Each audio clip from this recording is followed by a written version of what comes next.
and welcome to Talk a Good Game as a preview of Swansea City versus West Ham United. Remember to hit the subscribe button while you're here. I'm Gio from hammerschat.com and I'm joined with two regulars. One you may recognise from Saturday in the dugout at Upton Park. Chris, good evening.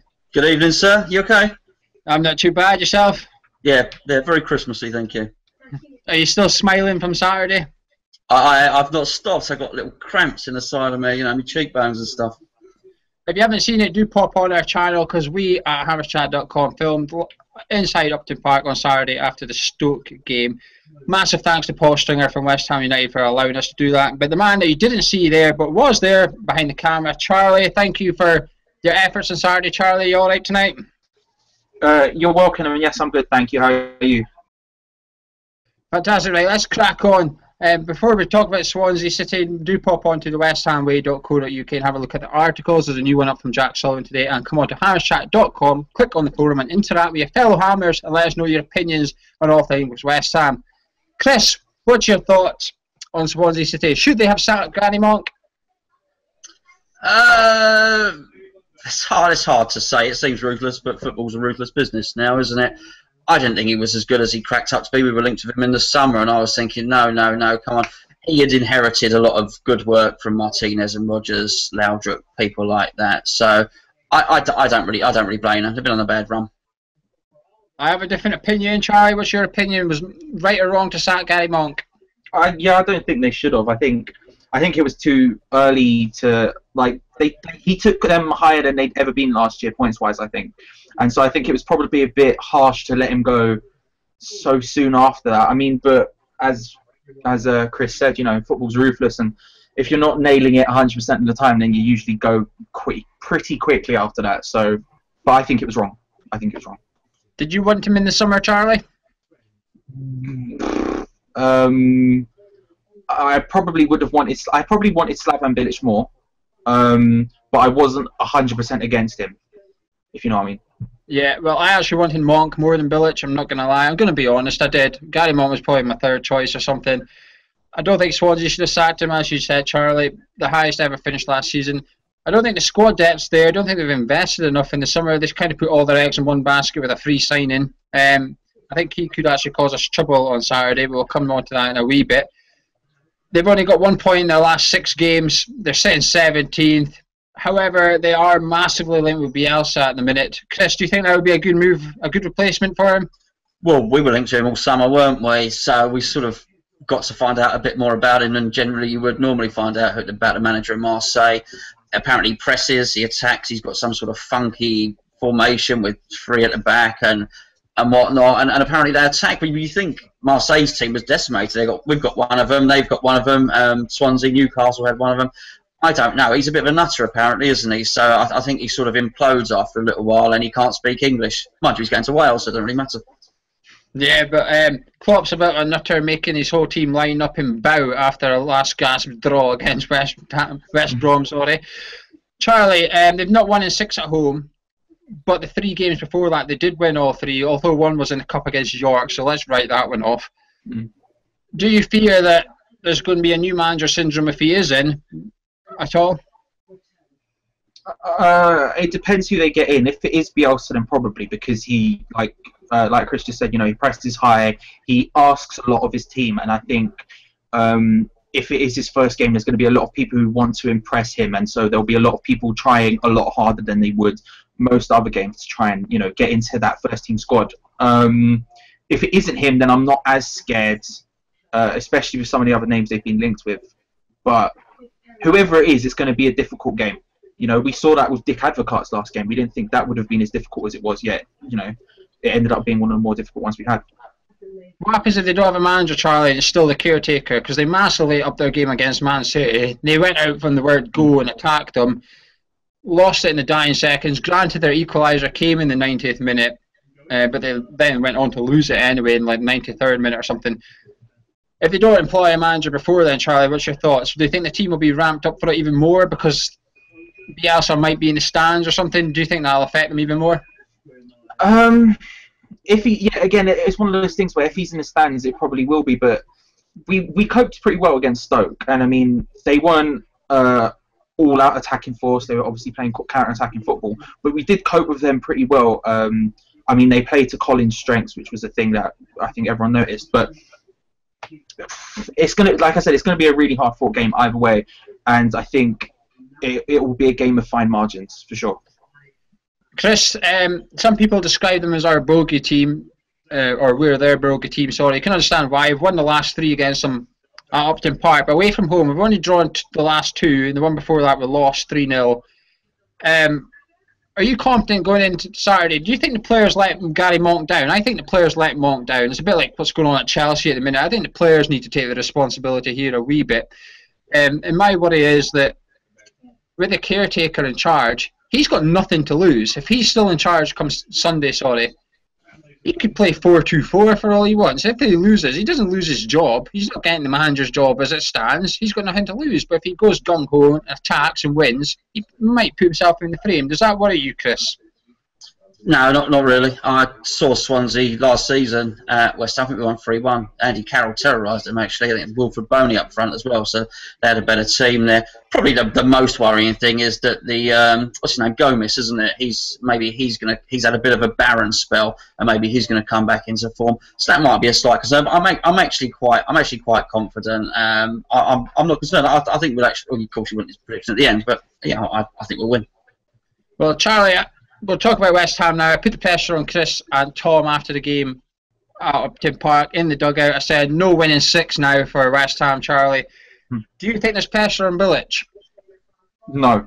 Well, fans get angry at everything, so probably there is pressure from the fans. But I think from the owners there shouldn't be. I think that although we haven't won in quite a while, like you're saying, we've also not, obviously the Spurs game aside, we've not really been that dominated. You know, we've not been down and out, and the fact that we keep getting all these attacking injuries means we're bringing someone else in, and someone else comes out, and so they've got to get used to everyone else around them. And then there's the fact that Andy Carroll isn't there.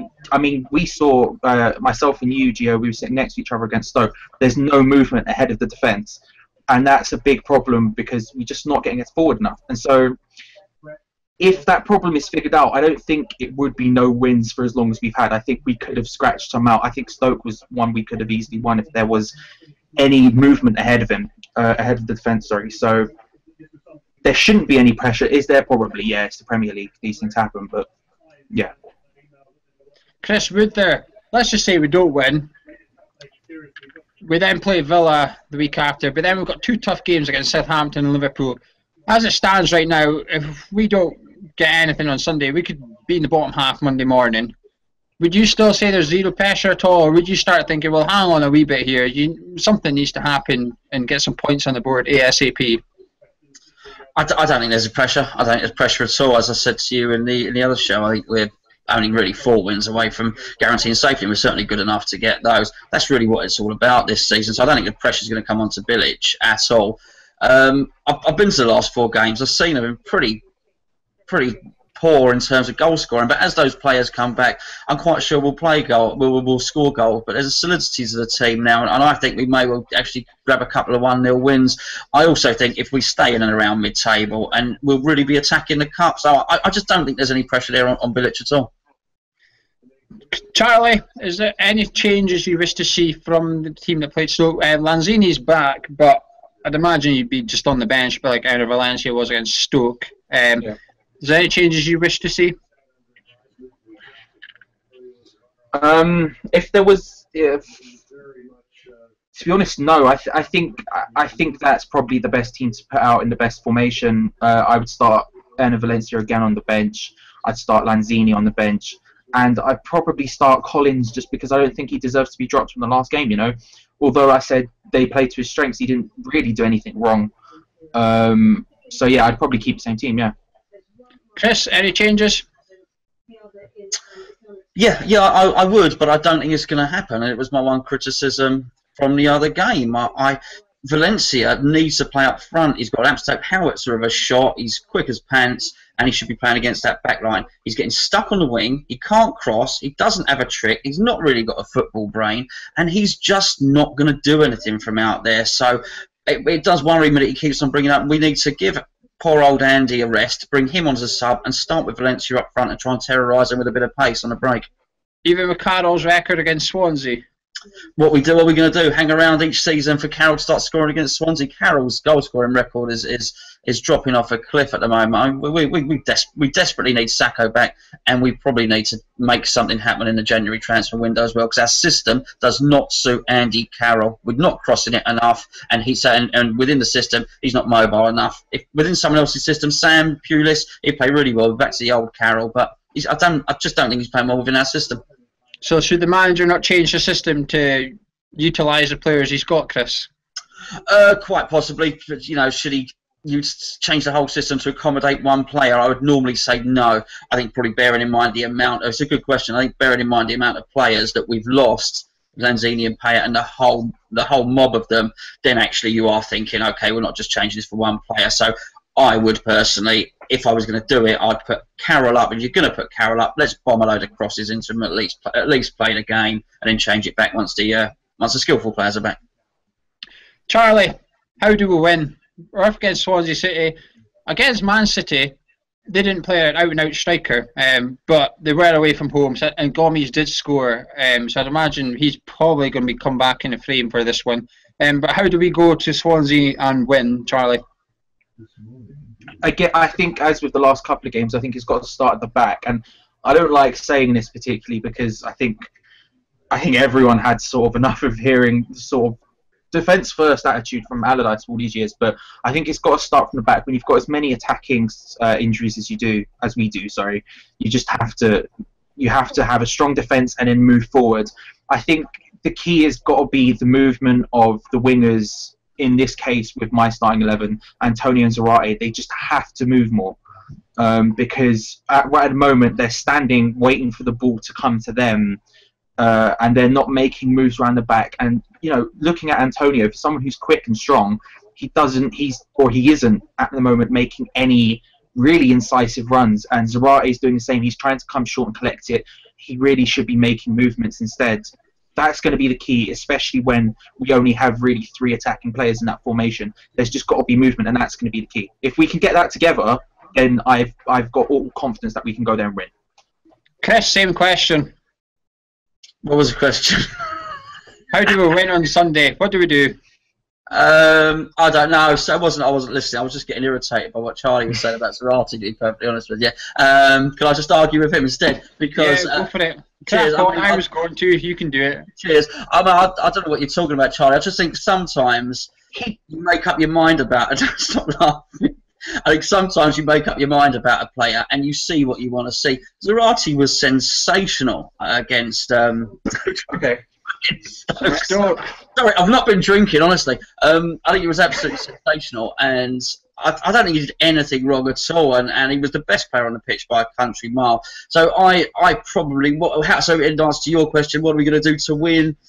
Probably a bit more of the same, but just try and score a goal. We need to get some goals. The one thing, we're caught between the devil and the deep blue sea. Tompkins is really good defensively, but he was absolutely useless when he tried to do anything creatively at the weekend.